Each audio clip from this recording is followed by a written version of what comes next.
My former best friend stood on the country club terrace, champagne glass raised, and said with that practiced grace she'd perfected in medical school, "I want to thank everyone who believed in me when I had nothing.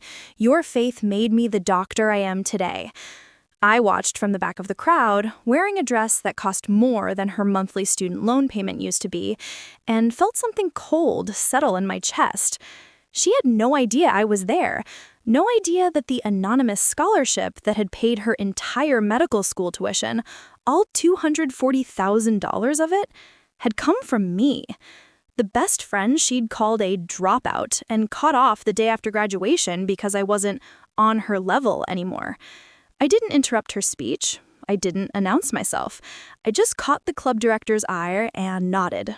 Time to collect.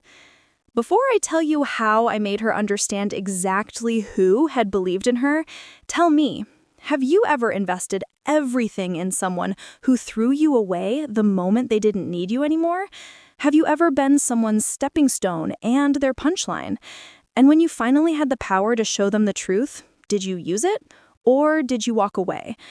People say female friendships are complicated. Ours was simple, until it wasn't. I met Rachel in college. Both of us broke kids with big dreams. She wanted to be a doctor. I wanted to build something, though I wasn't sure what yet. We were inseparable for 4 years, surviving on ramen and shared dreams. When we couldn't afford groceries, we split one meal. When rent was short, we figured it out together. Senior year changed everything.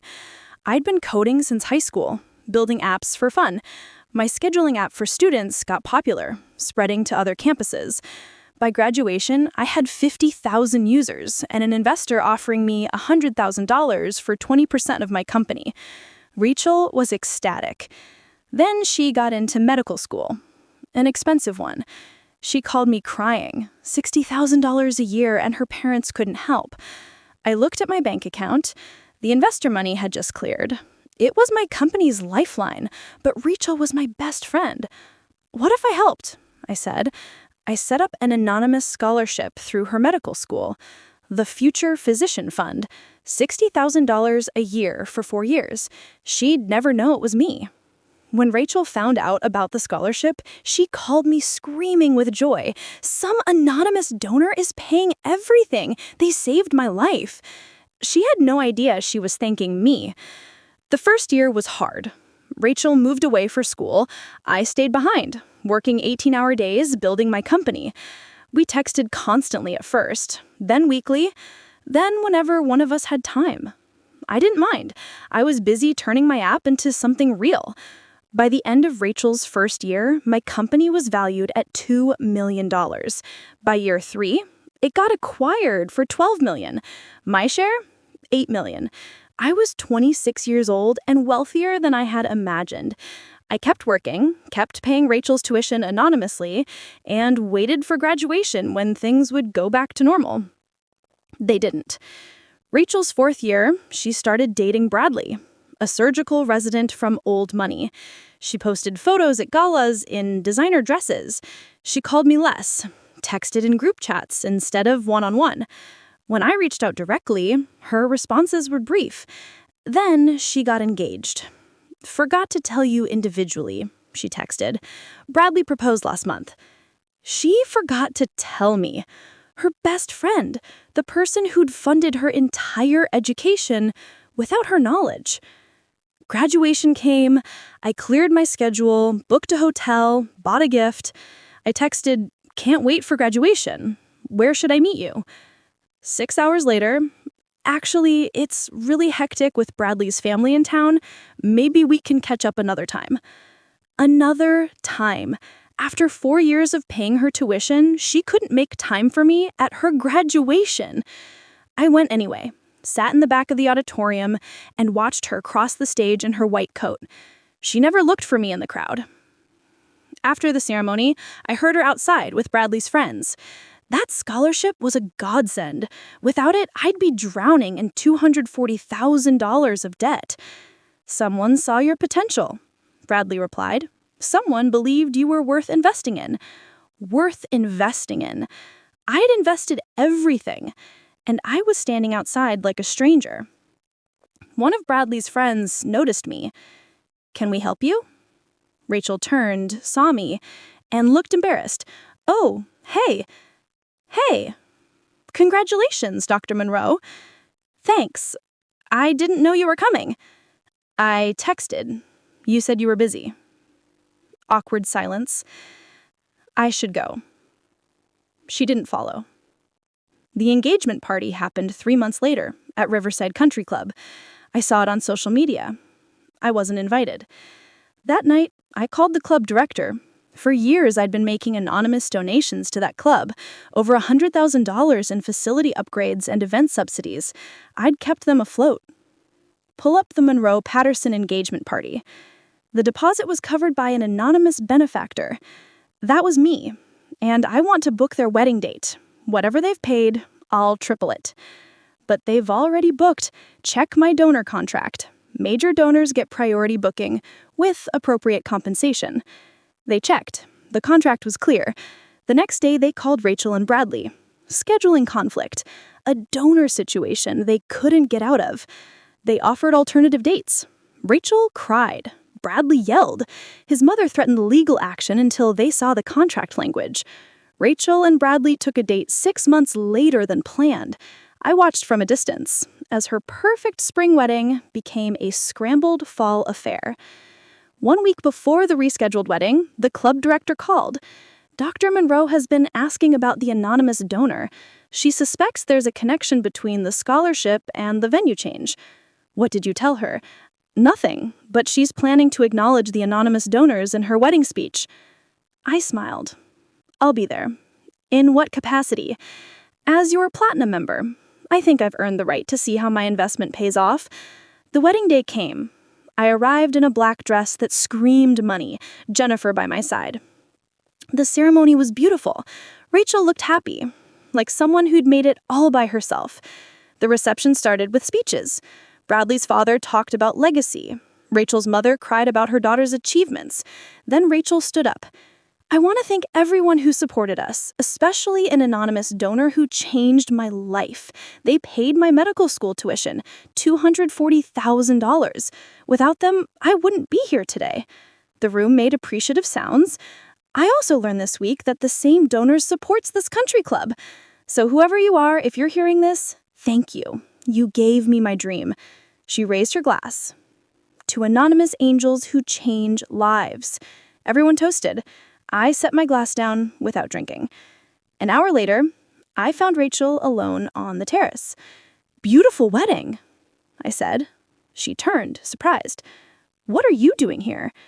"I'm a platinum member. I can attend any event." "You're not invited." "You didn't invite me to your graduation either." Her face flushed. "I was busy for 4 years." I stepped closer. "Do you know why this club gave you deals on your events? They said young professional program. There is no program. A major donor subsidized it. Me. I funded this club for years." Her mouth opened. "And that scholarship, the $240,000, that was me too." The color drained from her face. "No." "Yes. I set it up after undergrad. Paid every semester while you were in medical school." "You're lying." "Call them. Ask about the Future Physician Fund. They'll confirm the timeline." She was shaking. "Why?" "Because you were my best friend. Because I loved you. You never told me. I didn't want you to feel obligated. But then you cut me out.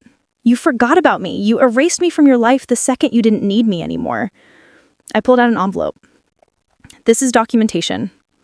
Every payment, I want you to know exactly what our friendship cost me." She took it with trembling hands. "What do you want?" "Nothing. I just want you to know the truth." I turned to leave. "Wait. I'm sorry. I didn't know." "If you'd known, would you have treated me differently?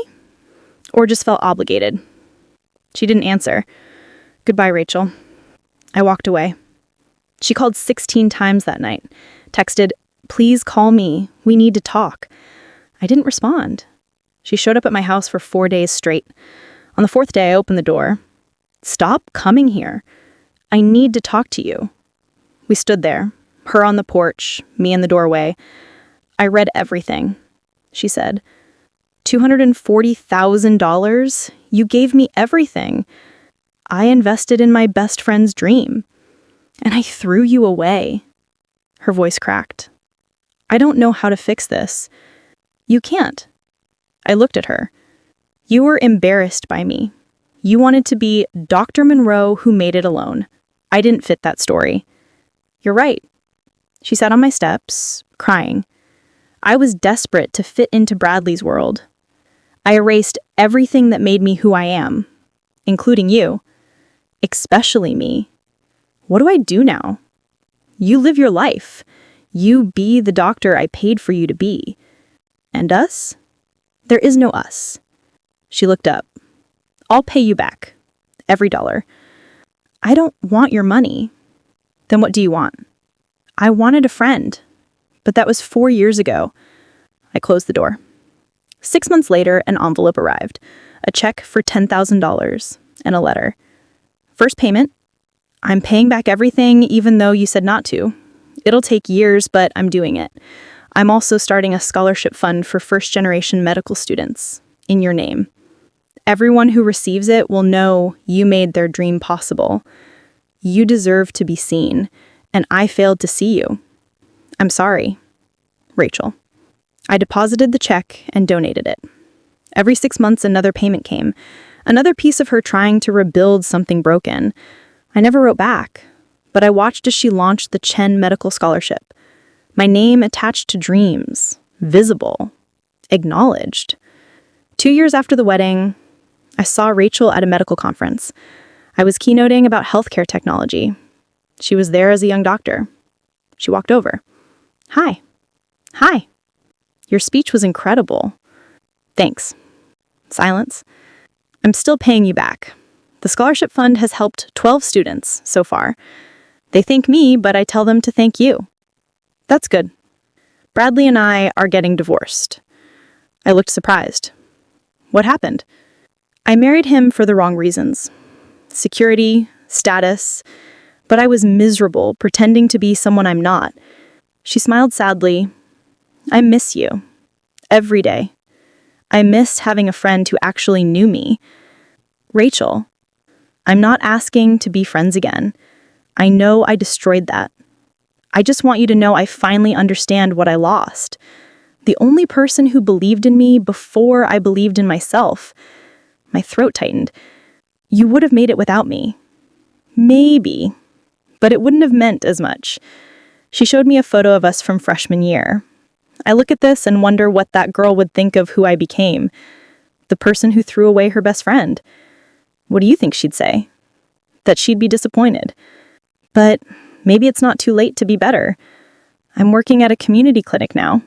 Low-income patients. It doesn't pay much, but it feels right. That's good work. Work you made possible. She wiped her eyes. I know we can't go back, but I'm trying to be someone worthy of what you gave me, even if you never forgive me. I don't know if I can forgive you, I said honestly, but I don't hate you either. That's more than I deserve. We stood there, two people who used to know each other. Maybe we could get coffee sometime, Rachel said. Not as friends, just as two people who used to matter to each other. Maybe. Not today, but maybe. I'll take maybe. She walked away, and I didn't feel empty. I felt something like peace. 3 years after the wedding, Rachel paid the final installment. $240,000 returned. With it came a letter. I did it. Every dollar. The scholarship now has a $500,000 endowment. It will fund students forever. Your name attached to dreams for generations. Thank you for teaching me that some debts can't be measured in money. With gratitude and regret, Rachel. I never wrote back, but when she invited me to a scholarship ceremony, I went. I watched young students accept awards that would change their lives. Rachel gave a speech about second chances and being seen. She thanked me publicly. Tears streaming. The students surrounded me after. How do we pay you back? One girl asked. You don't. You pay it forward. When you make it, you remember someone believed in you, and you believe in someone else. On my way out, Rachel caught up. Thank you for coming. It was good. Will I see you again? Maybe. Still maybe. She smiled sadly. I'll take maybe. We stood there, connected by money and betrayal and a scholarship fund that would outlive us both. Rachel, I don't regret helping you, even after everything. Her eyes filled. That's more grace than I deserve. Probably. But that's the thing about grace. I walked away, and it felt like an ending.